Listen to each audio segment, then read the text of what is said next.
Please pray with me.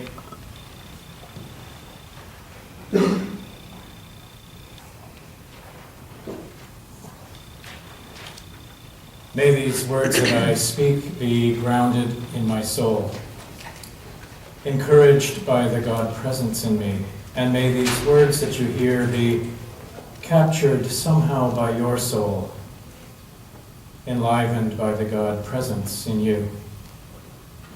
Amen. It has been 2 weeks since I sat here last. 2 weeks of intense spiritual, intellectual, and emotional struggle for me. A struggle that I will attempt to share some of with you today. Easter Sunday, my message kept coming back to the phrase, something happened. Something big happened.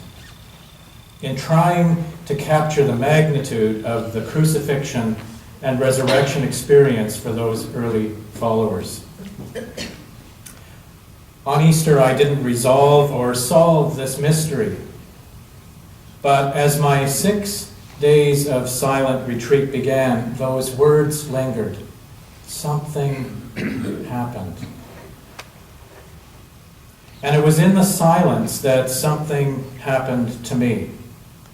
But rather than being a resurrection experience, it began as a life-changing crucifixion experience, which continues to haunt my days and my nights.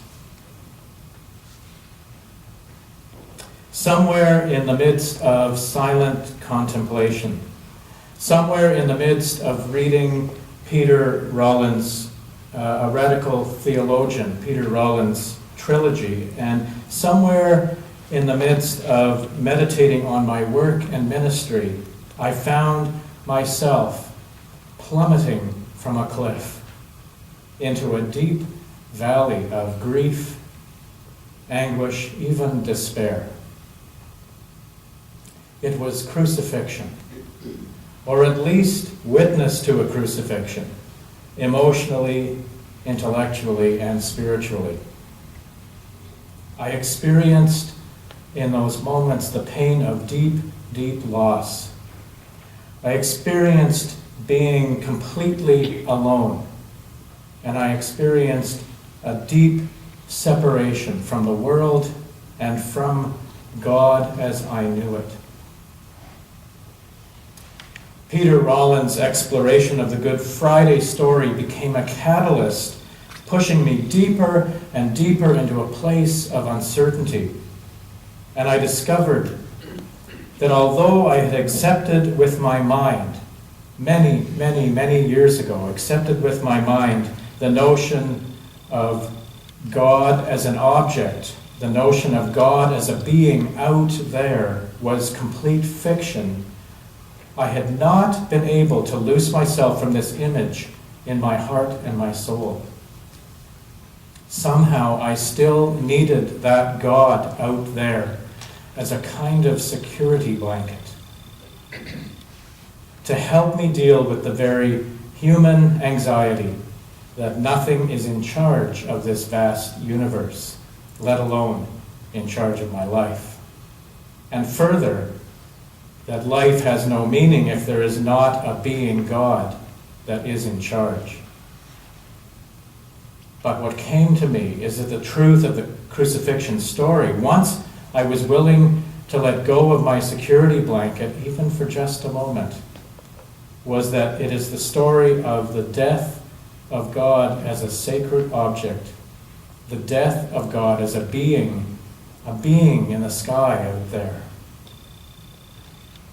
Jesus' words from the cross, whether he actually said them or whether they are the words of the followers after his death, it makes no difference. The words are a response to the reality that God as a being is a fiction.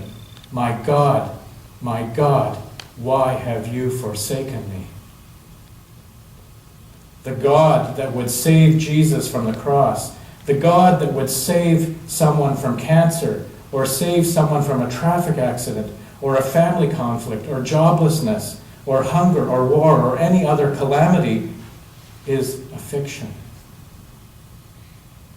This kind of a God is fiction because if that God, that being out there does exist, it also means that it is a God that causes or allows death on a cross, or allows cancer, or causes traffic accidents, or conflicts, or joblessness, or hunger, or war.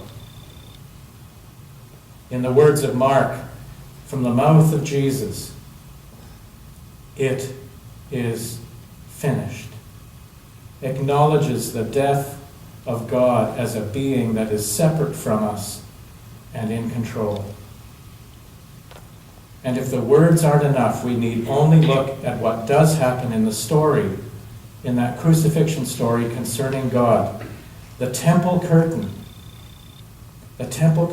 in the temple in Jerusalem, which was in place to separate the people from the dwelling place of God, from seeing the face of God, is torn in two from top to bottom, only to reveal that nothing was there. There was no being God behind that curtain. It was pure fiction. This holy curtain in the story is why I have not robed for worship today. It is why I will not be able to robe for worship in the foreseeable future. Because the robe has become for me another way that we create separation. For just as the curtain in the temple separated the people from God, I now experience the robe as creating a separation between me and you. However else I might defend wearing the alb, and I love the stoles, the reality is that I can see it now only as a way of dividing us one from another.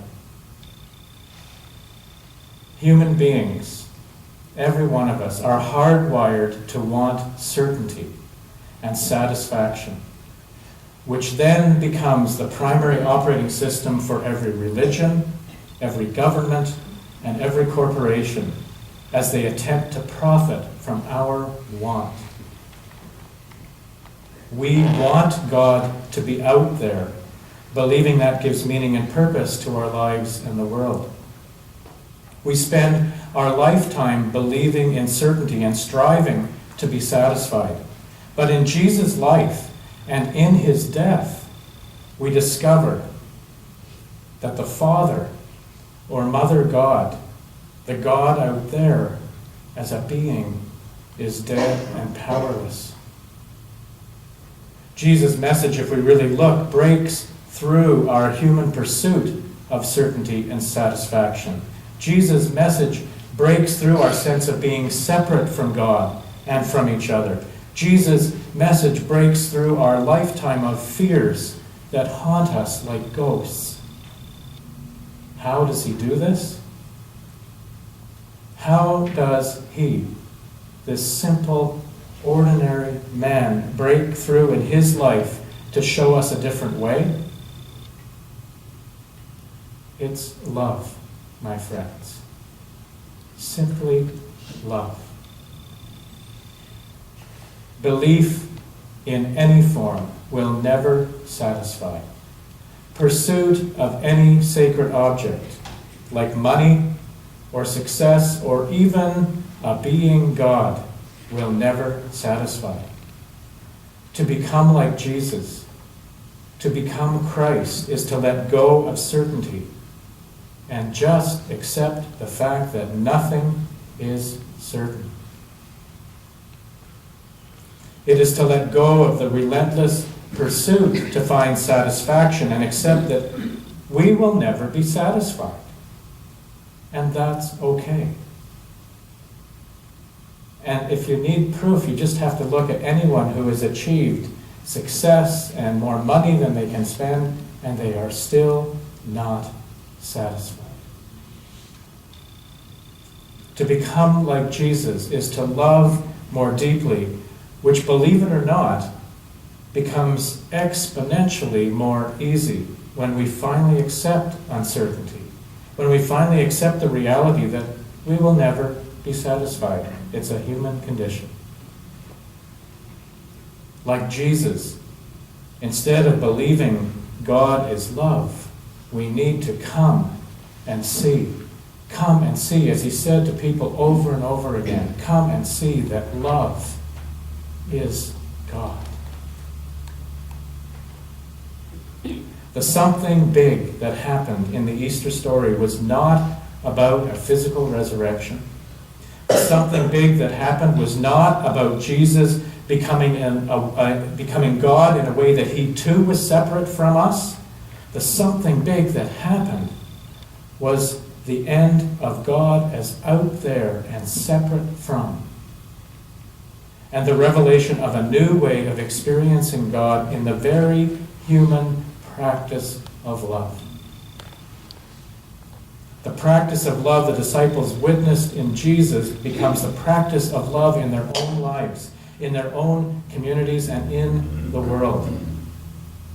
Resurrection happened in the realization that God was not separate from the world, but witnessed and experienced in the practice of love in the world.